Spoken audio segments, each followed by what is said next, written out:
Thank you very much, sir. My time allotted was 8 minutes. It will be 8 minutes. Thank you very much.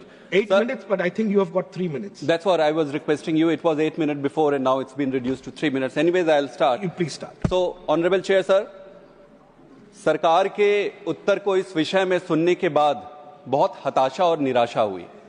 सरकार के अगर आप उत्तर को देखेंगे सरकार के पक्ष से, तो पूरे समय उत्तर इसी पर आधारित रहा कि कांग्रेस पार्टी की सरकार थी तो उन्होंने ऐसा किया तो हमने ऐसा किया, पिछली सरकार ने ऐसा किया इसलिए हमने। सरकार ने किसी भी समय अपना राजधर्म क्या है, अपने नैतिक दायित्व क्या है और क्या इस पे रिफॉर्म होना चाहिए, उस पे सरकार ने कहीं बात नहीं करी। ऑनरेबल चेयर सर, जो चुनाव प्रक्रिया है, एक नए पार्लियामेंटेरियन के पर्सपेक्टिव से अगर मैं देखूं और एक देश के आम नागरिक की तरफ से मैं देखूं, तो 3 महत्वपूर्ण विषय है जो इस सदन को इस पर डिबेट करना चाहिए।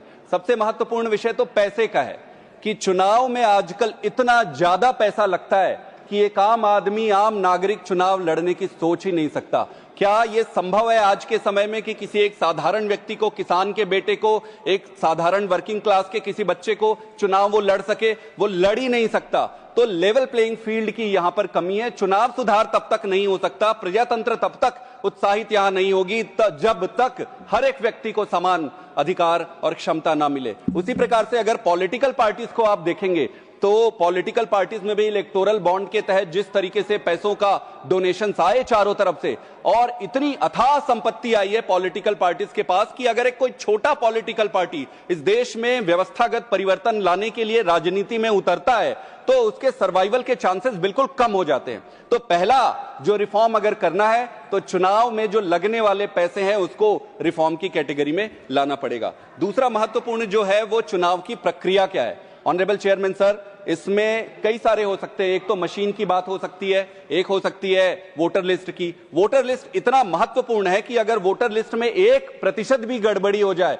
तो पूरे इलेक्टोरल आउटकम जो होते हैं उसमें large number of seats can be impacted directly. Therefore it is important कि वोटर लिस्ट को ठीक से वेरीफाई किया जाए। ऑनरेबल चेयर सर, क्या आज SIR जैसे स्क्रूटनी की जरूरत है? तो जरूरत तो है, कोई भी डिनाई नहीं करता कि जरूरत नहीं है। प्रश्न यह है कि क्या टाइम सही है, क्या प्रोसेस सही है और क्या पारदर्शिता अपनाई गई है।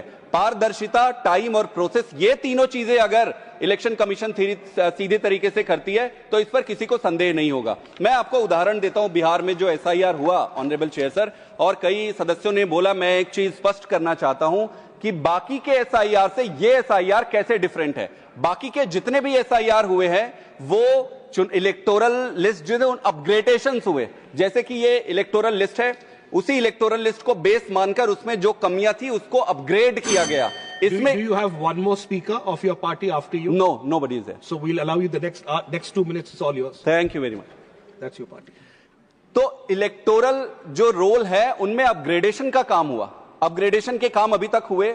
इस बार क्या हुआ कि इन्यूमरेशंस लाए गए, मतलब एक all together, all over new process start हुआ जिसमें एक फॉर्म दिया गया, इस फॉर्म को भरकर सबमिट करना होता था। तो ये प्रोसेस पहले के जैसे नहीं है, ये पूरी तरीके से दूसरी प्रोसेस है। इसमें पहला प्रश्न ये है कि 30 दिन का समय दिया गया था, क्या इतनी बड़ी प्रक्रिया 30 दिन में संभव है? This is next to impossible.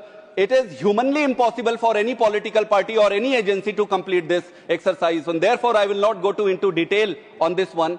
The अगली चीज, अगर ये मान भी लेते हैं कि चलो एक बेनिफिट ऑफ डाउट अगर एजेंसी को दे भी देते हैं, प्रश्न ये उठता है कि 11 डॉक्यूमेंट्स इन्होंने इनलिस्ट किए। इस 11 डॉक्यूमेंट्स में ऑनरेबल चेयर सर, इसमें से हार्डली 1 या 2 डॉक्यूमेंट है जो सिटीजनशिप को प्रूव करती है।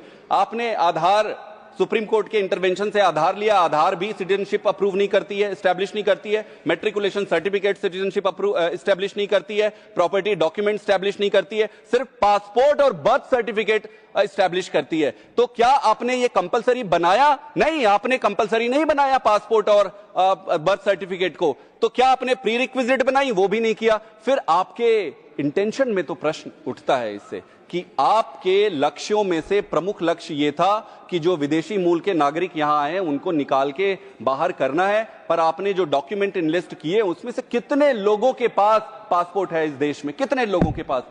Honourable chair sir, therefore it is very important honourable Supreme Court ने यह कहा था कि establishing citizenship is not election commission's duty. If someone is in the electoral roll, it is presumed to be the citizen of this country. Therefore, if there is any objection, refer it to the tribunal or the court. Honorable Chair sir, इसमें तीसरा महत्वपूर्ण जो पक्ष है वो citizenship का ही है.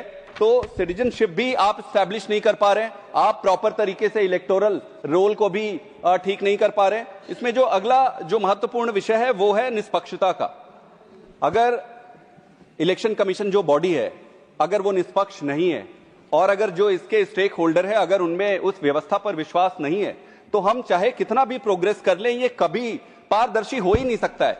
Important point ये है ऑनरेबल चेयर सर कि जैसे बिहार के चुनाव के समय 10-10 हजार रुपए माताओं और बहनों महिलाओं के अकाउंट में भेजा गया चुनाव की प्रक्रिया के दौरान, क्या यह नियम के तहत है?